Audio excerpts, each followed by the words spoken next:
Good morning. Today, I am here to provide a comprehensive overview of the water cycle and the physical processes that lead to the formation of rain. We will be discussing the natural resources of the Earth, the role of the atmosphere in climate regulation, and the movement of air, winds, and rain. Let us start our investigation of the water cycle and the creation of rain. The natural resources of the Earth include air, water, soil, minerals, and living organisms. The lithosphere is the outer crust of the Earth, the hydrosphere is the water of the Earth, and the atmosphere is the layer of air around the Earth. These three combine to form the biosphere, which contains the resources that sustain life. Air, a vital component of life on Earth, is composed of nitrogen, oxygen, carbon dioxide, water vapor, and other gases. Interchange of air takes place constantly, with living organisms exhaling carbon dioxide and oxygen being used up in combustion of fuel. As a counterbalance, photosynthesis by green plants creates glucose from carbon dioxide, while releasing oxygen. This cycle of air exchange is indispensable to the maintenance of life and sustenance of the environment. Air movement, or winds, are driven by the sun's energy imbalance with the Earth. The atmosphere, made up of various gases, is a bad conductor of heat, meaning it prevents sudden temperature changes over the day or year. During the day, the land turns warm much faster than the sea, creating a low-pressure area over land and a high-pressure area over the sea. This results in air moving from the sea to the land, called a sea breeze. At night, air flows from land to sea, called a land breeze.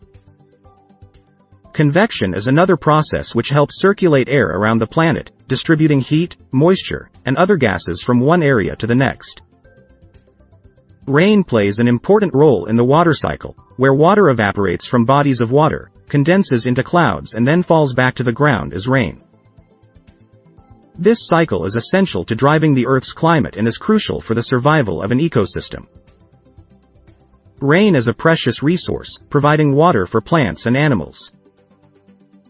Air pollution can have serious detrimental effects on our health and the environment.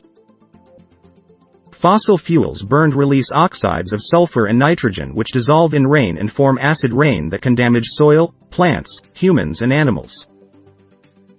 In cold weather, particulate matter from burning of fossil fuels creates smog, which reduces visibility and can be hazardous to breathe. Carbon particles, nitrogen dioxide and sulfur dioxide in the air can cause allergies, cancer, and heart diseases. Accordingly, reducing air pollution is of utmost importance to protect air quality, our health, and our environment. Water is an essential element for the planet and our lives. It is a unique liquid, found on the ground, in the atmosphere, and inside the Earth. Fresh water can be found in rivers, lakes, ponds, and also as ice and snow in cold regions. Without it, life on Earth would not be possible. Water also has an influence on the variety and number of species in an area, depending on the amount of water and other factors such as temperature and soil quality. Unfortunately, water can be polluted due to addition of hazardous substances such as fertilizers, pesticides, sewage, chemicals, and disease-causing microorganisms, or due to changes in oxygen levels and temperature.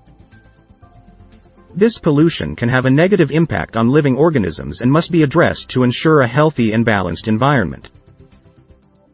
Soil is an important part of Earth's resources. It serves as a base for the growth of plants and animals. It is created by a complex combination of physical, chemical, and biological processes. Rocks are heated and cooled in the day and night cycle, which causes them to break apart into smaller pieces due to expansion and contraction. Water seepage further increases the cracks and the wind can transport them all over. Large tree roots can also force their way into the cracks of rocks, and the lichen growth helps in breaking them down into soil particles. Soil is a fundamental component of the environment. It is composed of particles of rocks, humus, minerals, air, water, and other living organisms, which together create the varied nature of an area. Regrettably, soil contamination is one of the most grave problems currently. This is due to the overuse of pesticides and fertilizers, which leads to the destruction of organisms like earthworms and bacteria, reducing the fertility of the soil. In addition, including destructive chemicals to the soil can also lessen its fertility and cause additional soil pollution. It is critical that we take actions to prevent soil pollution to secure the world for generations to come. Soil erosion is a major threat to land and water resources all over the world. It is the wearing away of topsoil by water and wind, and it is often caused by human activities like large-scale deforestation, the construction of roads, dams, and other infrastructure. To address this, it is important to consider vegetative cover, which includes planting cover crops, establishing terraces, maintaining grass strips, and the construction of bunds. To demonstrate how running water can erode topsoil, one can conduct a simple experiment using 2 trays filled with soil and plant mustard or green gram in one. After allowing the trays to be watered and the plant to start growing, tilt both trays to the same angle and pour equal amounts of water before comparing the results. The tray with vegetation will hold the soil better, demonstrating the effectiveness of vegetative cover in preventing soil erosion. Terraces, bunds, and vegetative covers are essential in preventing soil loss. Understanding the effectiveness of these technologies is critical for preserving soil and mitigating erosion. The water cycle is an essential biogeochemical cycle.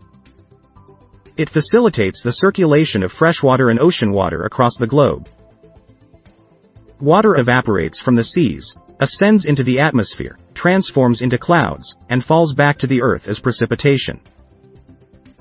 This cycle is instrumental in moving water around the planet, providing sustenance to all living organisms.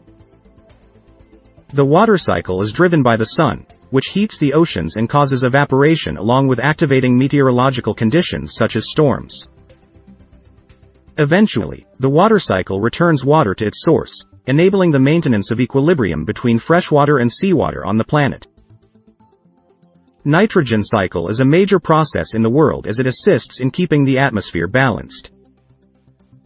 It entails conversion of atmospheric nitrogen compounds into nitrogen in the soil, which are then absorbed by plants, animals, and other organisms. Bacteria then convert it back to the atmospheric nitrogen. Such cycle is essential for life as it makes nitrogen available, and has an impact on global climate as it can absorb and trap heat present in the atmosphere. Water cycle is also significant as it helps in maintaining the equilibrium of water on the planet in that water is evaporated from seas, lakes and rivers, moving as vapor through atmosphere, condensing into rain and snow, and finally settling on the ground as water. This process is also necessary for life as it supports replenishing of fresh water supplies.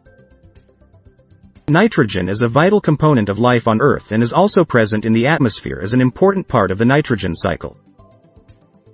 Nitrogen fixation is the first step of the nitrogen cycle and is the conversion of atmospheric nitrogen into ammonia by plants and bacteria.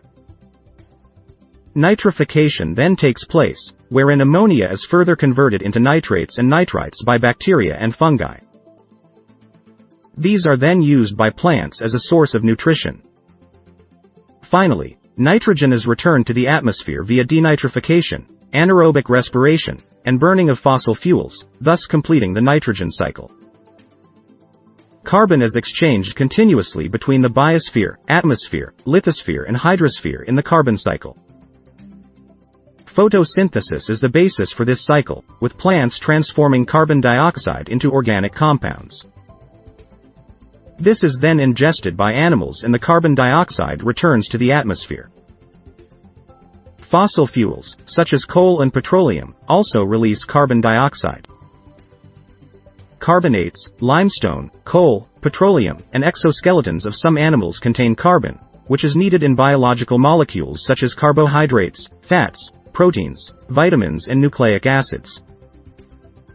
This carbon then returns to the biosphere and atmosphere. Carbon cycling is an integral process that regulates the levels of carbon on our planet. This includes the movement of organic compounds across the biosphere, lithosphere, and atmosphere. A lot of the organic compounds are located on land and in water, and take the form of various carbonates. Limestone and the inorganic carbonates, which are found in shells, are both types of carbonate deposits. This carbon is continually being traded between the atmosphere and the other parts of the carbon cycle. As plants take in carbon dioxide as part of respiration and decomposition, they give it back out in the form of a gas. Combustion also releases carbon dioxide into the atmosphere.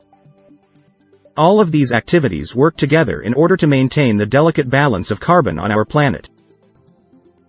Oxygen is a crucial component of the cycle of life on Earth.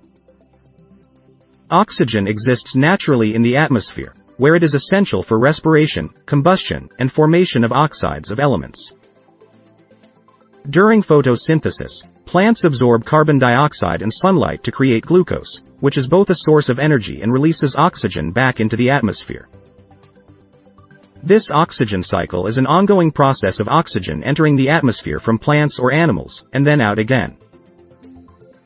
Without oxygen, life on Earth cannot exist.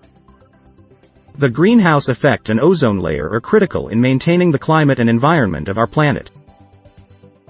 Gases like carbon dioxide, methane, and CFCs, when present in increased concentrations, trap heat from the sun and prevent it from escaping away, leading to a rise in atmospheric temperature. This can cause melting of polar ice, rising sea levels, and coastal flooding. The ozone layer is located in the upper atmosphere and contains 3 oxygen atoms per molecule. It shields us from the damaging ultraviolet light from the sun. However, it is being impaired by CFCs. To minimize the damage, the usage of CFCs has been restricted. It is important that we recognize the significance of preserving the atmosphere and our environment for a healthy and balanced climate.